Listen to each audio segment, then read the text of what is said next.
just got out of the shower, obviously, and we are gonna go to a new part of Seoul today.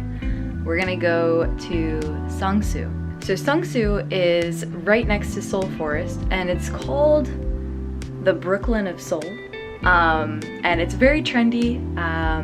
It's definitely a little bit more local. I think more foreigners are getting familiar with the area, and obviously, like, everyone knows everything now that there's Instagram and TikTok showing you videos everywhere. So, but it's still got a cool kind of hometowny vibe, but very trendy and hip. There's a lot of art galleries there, cafes, just some cool things to do. So we're gonna walk around there today, and we're gonna meet my friend a little bit later, and we're gonna take a walk around Seoul Forest and then go for some vintage shopping. So I think it'll be a really fun day. Well, it's literally so hot in my apartment. I can't tell if it's just hot in here or if it's gonna be super humid out today. Probably a bit humid. It's definitely very cloudy and maybe a little bit rainy. It started pouring last night, so we'll just hope it doesn't cross over into the afternoon today and we can walk around without getting soaked. But we'll see. So I'm gonna get dressed and then we are gonna head out. Alright, first I have to just get dressed. Ooh. Easy enough, okay?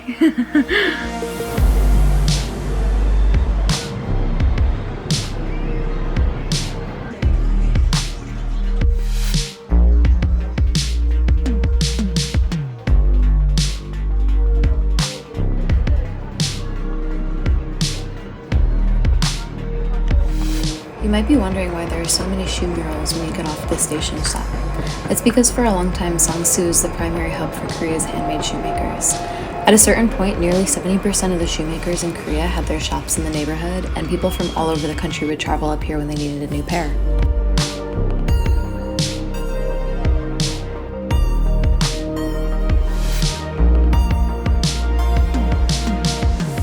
Of course, nowadays with fast fashion, most people just buy their shoes from big retailers, though there are still quite a few shops here. They mostly cater to tourists or people who want to have a pair of their shoes custom made, mostly out of novelty rather than necessity. There's also some stores where you can work with the artisan to make your own shoes. Today we'll walk down the Shoemakers Alley and see some of these places.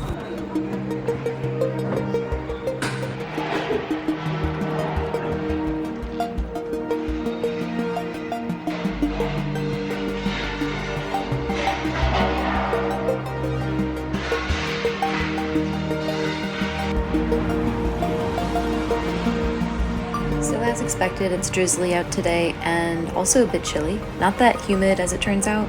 Still, the weather isn't great for walking, but since I made it all the way here, I'm pretty determined to see the area. So we're gonna keep going.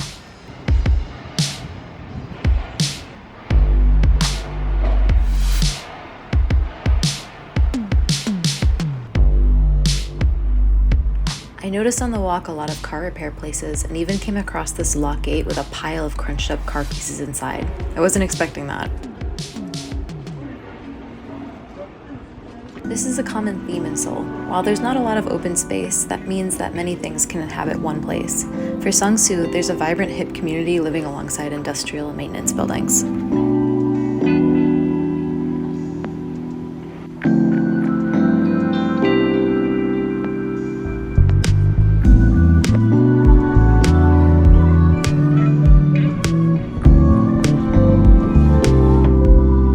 Some great vintage shops here, and I decided to get a lay of the land before meeting my friend later.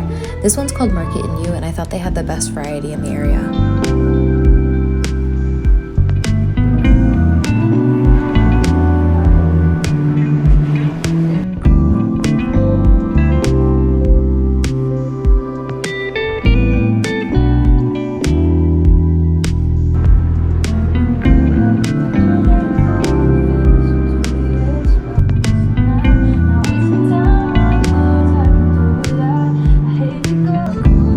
This one stood out to me in particular because of the pattern. I thought it was so cool, but I don't think I could ever get away with wearing this in Korea. The color palettes for clothing here tend to stay on the neutral side, and wearing something like this would make me stick out like a sore thumb. Not that that's a bad thing. What's life without a little self-expression? I'm gonna try finding this place I read about called Daerim Chango Gallery, which is a cafe and art space. The interiors look so beautiful in the pictures, full of wood and natural materials.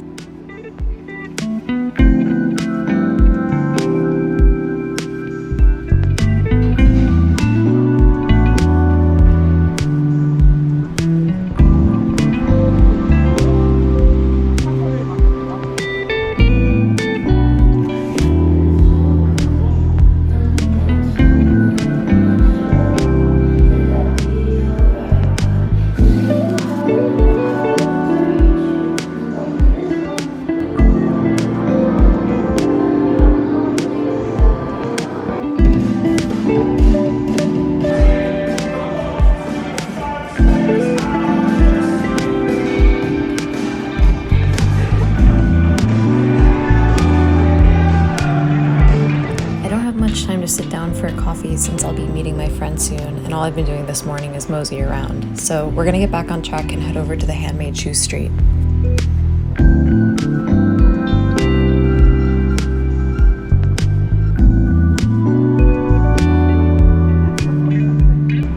But on the way there, I did come across this contactless purse shop. When you go in and pick the purse you want to buy, you have to choose a plastic bag for it and pay using the automated checkout.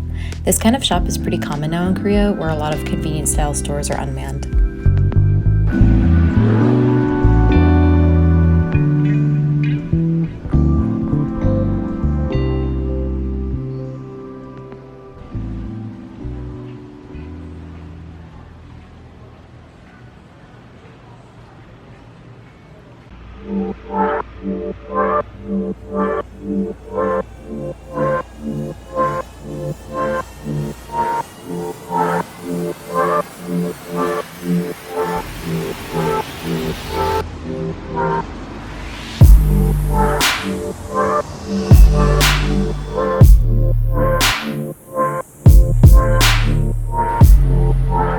And here we are.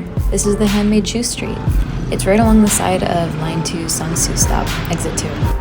It's not as big as I thought, though I suppose that could have been expected since handcrafted shoes are not really a common purchase now. Still, it's cool to see part of Seoul's history and artisan market still thriving.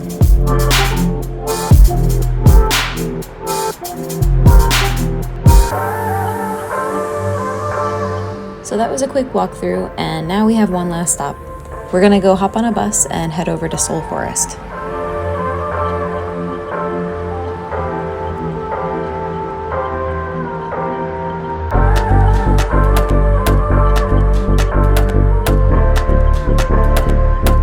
Before you enter the park, there are these cool shipping container buildings, which are home to local shops and cafes.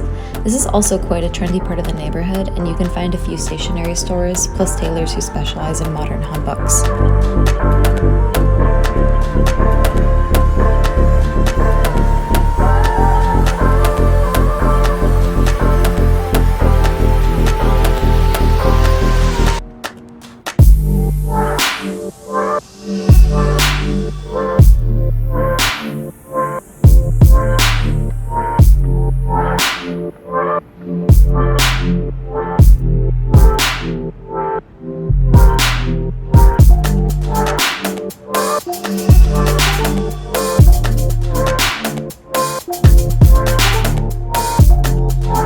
This is the entrance to the park, and in about a month it's going to be crazy busy with crowds. That's because tulips will bloom all through the park alongside the legendary cherry blossoms.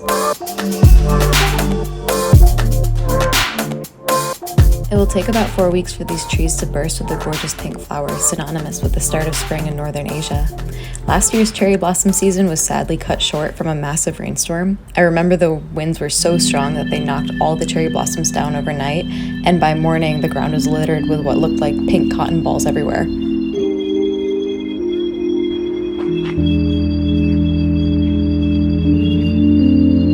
This is the last living species of the order Ginkgoales, which can be traced back 290 million years.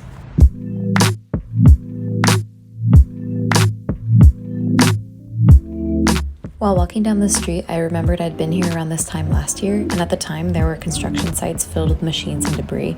Now there's fresh brick buildings.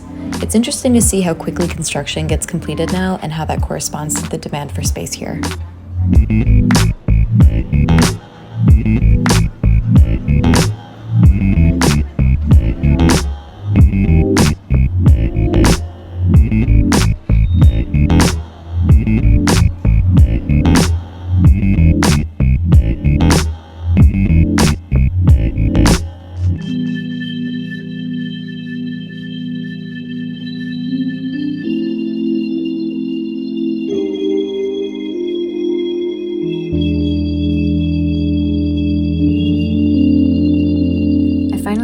my friend and we decided to get some dinner. There was this tteokbokki place near Konkuk University that specialized in a recipe using seaweed. Neither of us had tried that before, so we got a big bowl of it, plus blood sausage and all the delicious fried veggies we could eat.